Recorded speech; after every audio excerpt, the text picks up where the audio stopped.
اور عرض کیا کہ روحانی طاقتیں غالب رہیں گی ان 3 اعمال کے ذریعے سے. ایک تو ہم دعاؤں کا اہتمام ابھی سے کریں، اور دوسرا جو اللہ تبارک و تعالیٰ کے حقوق ہمارے ذمے میں ہیں اور جو ہم نے آج تک ادا نہیں کیے ان کو ہم ادا کر لیں، اور تیسرا جو بندوں کے حق ہم نے ادا کرنے ہیں اور جنہیں ہمیں ادا کرنا چاہیے تھا ان کو ہم ادا کرنے کی کوشش کریں. اپنے دوست و احباب میں بھی اس بات کو چلائیں. جتنا آدمی بات کو بار بار بولتا ہے، بار بار آدمی کہتا ہے، تو اللہ تبارک و تعالیٰ عمل کی توفیق عطا فرماتے ہیں. اور انسان کے دل کے اندر یہ بات آتی ہے، اپنے دل میں چوٹ لگتی ہے کہ میں دوسروں کو جب کہہ رہا ہوں تو مجھے بھی عمل کرنے کی ضرورت ہے، مجھے بھی عمل کرنا چاہیے. اور در حقیقت رمضان المبارک کا وہ عظیم الشان مہینہ ہے کہ جو شخص اس مبارک مہینے کے اندر جو عمل شروع کر لیتا ہے اللہ تبارک و تعالیٰ اس کو پورے سال میں اس مبارک عمل کی توفیق عطا فرماتے ہیں. تو انسان کی زندگی میں ایک انقلاب آئے اور ایک تبدیلی آئے اور عمل کے قبول ہونے کی یہ نشانی ہے. اگر رمضان المبارک ہمارا قبول ہو جاتا ہے، اللہ پاک ان روزوں کو ہماری طرف سے قبول فرما لیتے ہیں، تو قبولیت کی یہ نشانی ہے کہ اللہ تبارک و تعالیٰ ہماری زندگی کے اندر تبدیلی کو پیدا کر دے. جو پہلے سے گناہ انسان کر رہا تھا وہ گناہ چھوٹ جائیں اور اب نیکی کی طرف آ گیا. جو پہلے سے انسان نیکی کر رہا تھا اب نیکی میں اضافہ ہو جائے. کسی نہ کسی درجے کے اندر اسے آگے بڑھنا چاہیے، آگے بڑھنا چاہیے. حدیث پاک میں آتا ہے رمضان المبارک کا جب مہینہ شروع ہوتا ہے تو اللہ تبارک و تعالیٰ کی طرف سے ایک فرشتہ ایک اعلان کرتا ہے کہ اے خیر کا عمل کرنے والے آگے بڑھ، یہ مہینہ خیر کا عمل کرنے کا ہے،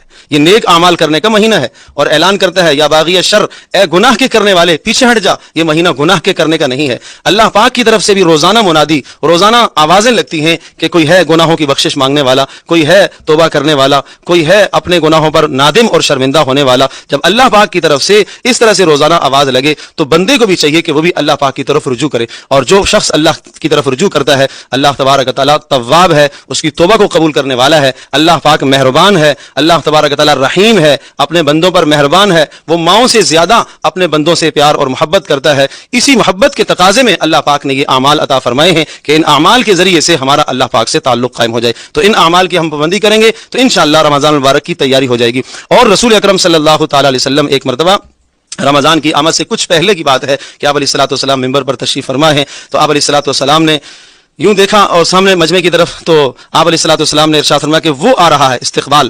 یعنی اس طرح سے آپ علیہ الصلوۃ والسلام نے اپنے ہاتھ کا اشارہ فرمایا کہ جیسے کسی مہمان کا استقبال کیا جاتا ہے، وہ آ رہا ہے اس کا استقبال کرے. تو حضرت عمر رضی اللہ تعالیٰ عنہ نے پلٹ کر دیکھا، فرمایا اللہ کے رسول کون آ رہا ہے؟ تو آپ علیہ الصلوۃ والسلام نے فرمایا رمضان آ رہا ہے، اس کا استقبال کرے. تو حضرت صلی اللہ تعالی وسلم نے اس طرح سے رمضان المبارک کے مہینے کی طرف رغبت دلائی ہے اور اس کی تیاری کی طرف صحابہ کو متوجہ فرمایا. اللہ تبارک و تعالیٰ ہم سب کے لیے عمل کرنا آسان فرمائے. وآخر دعوانا الحمدللہ.